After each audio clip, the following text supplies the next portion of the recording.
এই সময়টা আপনি একটু ঠান্ডা মাথায় বাসায় গিয়ে চিন্তা করেন। আজকে আদনান ভাই ওয়াজ করে গেছে, আমি একটু চিন্তা করি, আপনার আমার হায়াত সর্বোচ্চ হয়তো ৬০-৭০ বছর, আরও হয়তো আল্লাহ বাড়াই দিলে ১০০ বছর, এর বেশি গড়াইও আমাদের নাই, আছে? এখন আপনার বয়স কত? কারো ২০, ২৫, ৩০, ৪০, ৫০, ঠিক না ঠিক? এখন আপনি বাসায় গিয়ে চিন্তা করে দেখেন, যদি আমাদের হায়াত হয় ৬০ বছর, আল্লাহ আমাদেরকে যেন দীর্ঘ নেক হায়াত দারাজ করে না, আমিন। আমাদের ভাইদেরকে, বোনদেরকে, ওলামায়ে কেরামকে, আমাদের নেতাদেরকে, সবাইকে আল্লাহ পাক দীর্ঘ নেক হায়াত দারাজ করেন।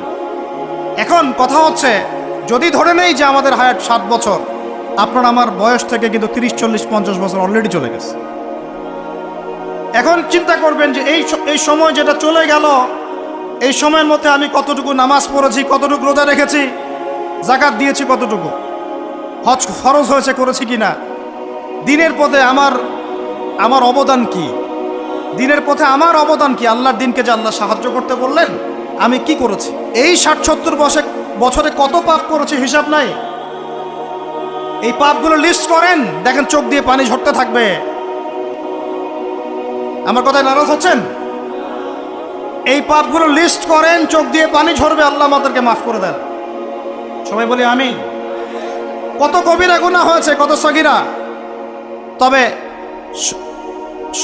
সন্তুষ্টির কথা এটাই, যদি এটা উপলব্ধি হয় যে না ভুল হয়ে গেছে, আপনি ওযু করে আসেন, ২ রাকাত নামাজ পড়েন, আল্লাহর কাছে ইস্তেগফার করেন, বলেন আস্তাগফিরুল্লাহ আল্লাযী লা ইলাহা ইল্লা হুয়াল হাইয়ুল কাইয়্যুম ওয়া আতুবু ইলাইহি। আল্লাহ পাক এক মুহূর্তে আপনার সব পাপ তো মাফ করে দিবেনই, সব গুনাহকে নেকি দিয়ে পরিবর্তন করে দিবেন ইনশাআল্লাহ। সময়ের কসম বলতে আল্লাহ কি বুঝিয়েছেন ভাই আমার সাথে বলেন? সময়ের গুরুত্ব, সময়ের, আরো আসতে বলেন, সময়ের, বলে আসরি মানে সময়ের কসম, মানে সময়ের গুরুত্ব। আমাদেরকে সময়কে গুরুত্ব প্রদান করতে হবে, আল্লাহ পাক তৌফিক দান করেন। আজকে বাসায় কি করব? হায়াতের হিসাব নিব, কি করেছি এত বছরে, আর কি কি পাপ করেছি, পাপগুলোর কথা মনে পড়লে তওবা করে ফিরে আসবো ইনশাআল্লাহ, আল্লাহ পাক তৌফিক দান করেন। আর এখন বাকি সময় যতটুকু হায়াত আমাদের বাকি আছে, আমাদের কি কর্তব্য বলেন ভাই? আমাদের কর্তব্য কি এতটুকুই যেভাবে জীবনযাপন করছি এইটুকুই করব, না আমাদের আরো কোনো কর্তব্য আছে? কথা কি বোঝা যায় না যায় না? আমাদের কর্তব্য কি বলেন? ১ নাম্বার, আমরা নিজেরা আগে আল্লাহ পাকের কোরআন এবং নবীর সুন্নতের উপর আমল করবো ইনশাআল্লাহ, রাজি আছি? ২, আমাদের পরিবারকে এর উপরে প্রতিষ্ঠা করবো ইনশাআল্লাহ, রাজি আছি? ৩, আমাদের সন্তানদেরকে কোরআন সুন্নাহ অনুযায়ী বড় করবো ইনশাআল্লাহ, রাজি আছি? ৪, আমাদের অর্থনীতি হবে হালাল কোরআন সুন্নাহ ভিত্তিক, রাজি আছি? ৫, আমাদের শিক্ষা হবে কোরআন সুন্নাহ ভিত্তিক, রাজি আছেন? আমাদের সামাজিক যে সিস্টেম এটা হবে কোরআন সুন্নাহ ভিত্তিক, রাজি আছেন? এর উপরে আমি গেলাম না। সমাজ পরিবর্তন হলে উপরটা এমনি পরিবর্তন হয়ে যাবে ইনশাআল্লাহ, অটোমেটিক্যালি। বলে আসরি, সময়ের কসম। আরেকটা বিষয়, সময়ের কসম বলতে আল্লাহ পাক এটাও বুঝিয়েছেন, একটু অতীতের দিকে তাকায় দেখেন। কোন দিকে? অতীতের দিকে, পাস্টের দিকে তাকান, অতীতের দিকে তাকান। যুগ যুগ ধরে একটা সুন্নতের দিকে আপনি তাকান, যে পৃথিবীর শুরু থেকে কিয়ামত পর্যন্ত আল্লাহ পাকের একটা সুন্নত আছে। আল্লাহর সুন্নত কি?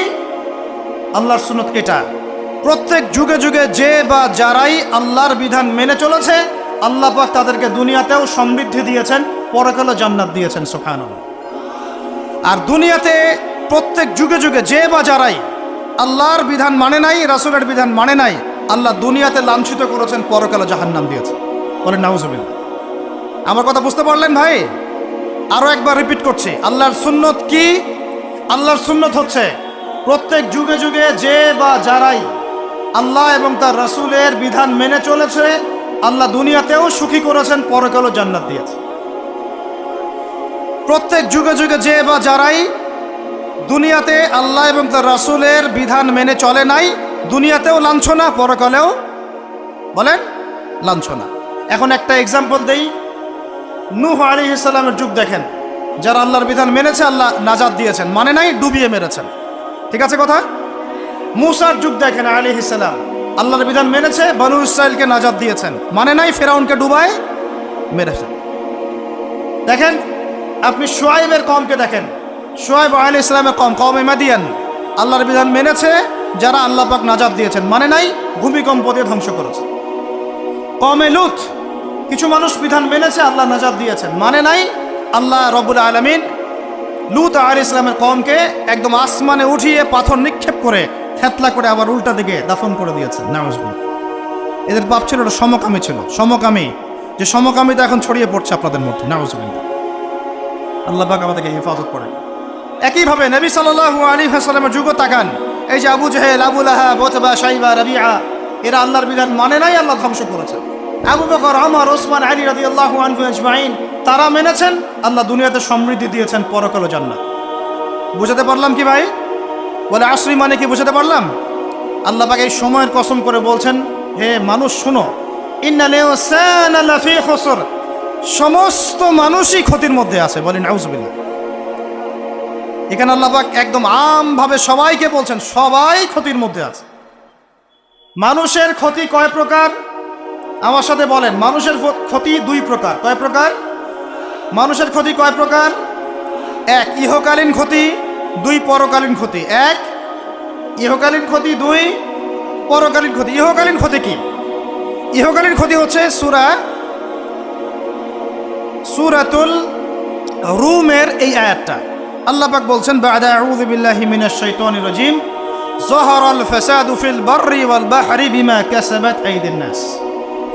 আল্লাহ পাক বলছেন, জলে মানে পানিতে, এবং স্থলে মানে এই যে জমিনে, জলে এবং স্থলে যত বিপর্যয়, অরাজকতা, এই যে আপনারা দেখছেন ফাসাদ, ফিতনা যে ছড়িয়ে পড়ছে, এগুলো মানুষের হাতের কামাই, মানুষের হাতের কামাই।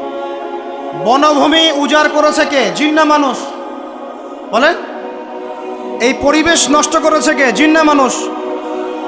বলেন। খাবারে ভেজাল দিয়েছে কে? জিন না মানুষ? অর্থনীতির মধ্যে সুদকে ঢুকিয়েছে, জিন না মানুষ?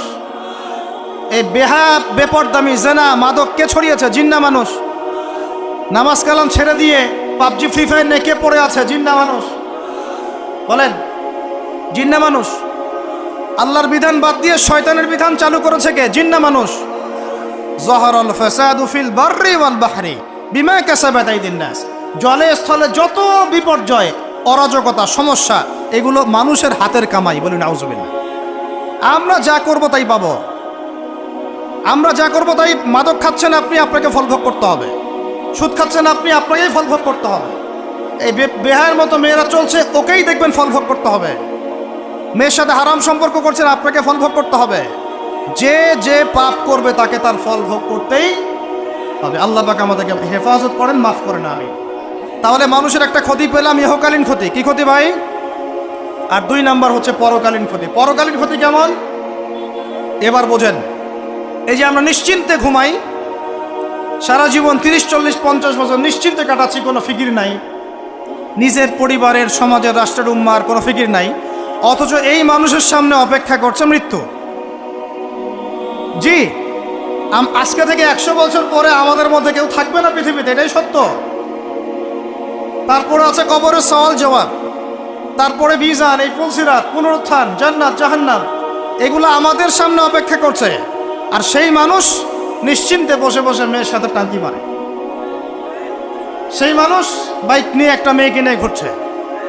সেই মেয়ে একটা ছেলের সাথে চটপটি ফুচকা খায়। সেই লোক আল্লাহর বিধানকে সরাই দিয়ে শয়তানের বিধান চালু করা শুরু করল। সেই ব্যক্তি সুদ খাচ্ছে। সেই ব্যক্তি ট্রান্সজেন্ডার এই মতামত প্রমোট করতেছে। হ্যাঁ, সেই ব্যক্তি শিক্ষার মধ্যে ইসলাম বিদ্বেষী বিষয় ঢুকাই দিল। অথচ এই মানুষের সামনে পরকাল অপেক্ষা করছে। একদম টেনে হিস্ট্রি আল্লাহ পাক সামনে নিয়ে দাঁড় করাবেন, দাঁড় করে জিজ্ঞাসা করবেন। তাহলে আমরা কত অপদার্থ, কত বোকা, আমরা কি বুঝতে পারছি ভাই? একটু বুঝতে পারছেন কি? আল্লাহ পাক সূরা আহজাবে এটাও কিন্তু বলেছেন যে ইন্নাল ইনসানা যালুমান জাহুলা ওয়া লাকাদ আরাদনাল আমানাতা আলাস সামাওয়াতি ওয়াল আরদি ওয়াল জিবালা ফাআবাইনা আন ইয়াহমিলনাহা ওয়া আশফাকনা মিনহা ফাহামালাহাল ইনসান। সুবহানাল্লাহ। শুকরিয়া, আল্লাহ পাক মনে করাই দিয়েছেন। আর একটা যদি না বলতে পারতাম, মনের মধ্যে একটা অতৃপ্তি থেকে যাইতো। আল্লাহুম্মা লা ইলমা লানা ইল্লা মা আল্লামতানা ইন্নাকা আনতাল আলিমুল হাকিম। আলহামদুলিল্লাহ। আয়টার অর্থ শুনেন। মানুষ যে জালেম, জাহেল, আমরা যে অপদার্থ, আল্লাহ পাক কি বলছেন শুনুন। আল্লাহ বলছেন, ওয়ালাকাদ আরাদনাল আমানাতা আলাস সামাওয়াতি ওয়াল আরদি ওয়াল জিবাল, আমি ইসলামের এই আমানত, শরিয়াত, কোরআন হাদিসের এই যে আমানতটা, এটা আসমান সমূহকে দিতে চেয়েছিলাম, তোমরা কি নিবা? আমি জমিনকে দিতে চেয়েছিলাম, তোমরা নিবা? আমি পাহাড়কে দিতে চেয়েছিলাম, তো আমানত কি নিবা? ফাআবাইনা, তারা বলেছে না, নিতে পারবো না। ওয়াশফাকনা মিনহা, তারা অক্ষমতা প্রদর্শন করেছে। ফাহামালাহাল ইনসান, মানুষ সেই আমানতটা কাঁধের মধ্যে বহন করেছে। আমরা সেই আমানত কি করেছি ভাই? কাঁধে বহন করেছি। আল্লাহ পাক বলছেন ইন্নাল ইনসানা যালুমান জাহুলা, মানুষ কত জালেম, মানুষ কত জাহেল। আমাদের সামনে পরকালীন এই কঠিন জবাবদিহিতা অপেক্ষা করছে। এরপরে আমাদের জীবনযাপন পদ্ধতি দেখলে মনে হয় যে আমাদের মধ্যে আর গরু ছাগলের মতো কোনো পার্থক্য নেই। ইন্নাল ইনসানা লাফি খুসর, বুঝতে পারলেন? আচ্ছা, আল্লাহ পাক এবার আমাদেরকে বলছেন আচ্ছা ঠিক আছে, 4টা গুণ অর্জন করো। কয়টা ভাই? একটু বসেন, সবর করেন, আমরা অনেক লম্বা আলোচনা করব না, আমরা বুঝতে পারছি রাত অনেক গভীর হচ্ছে, আমরা সংক্ষিপ্ত করবো ইনশাল্লাহ। আমার সাথে বলেন কয়টা গুণ অর্জন করব?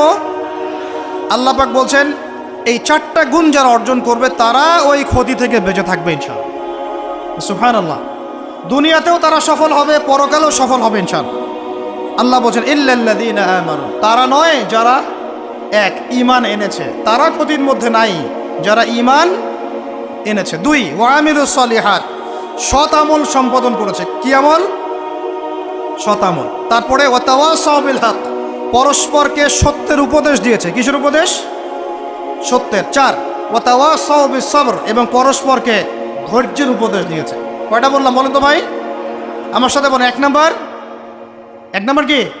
4টা গুণাবলী অর্জন করলে ক্ষতি থেকে বাঁচতে পারবো, অন্যথায় কোনো সুযোগ নাই।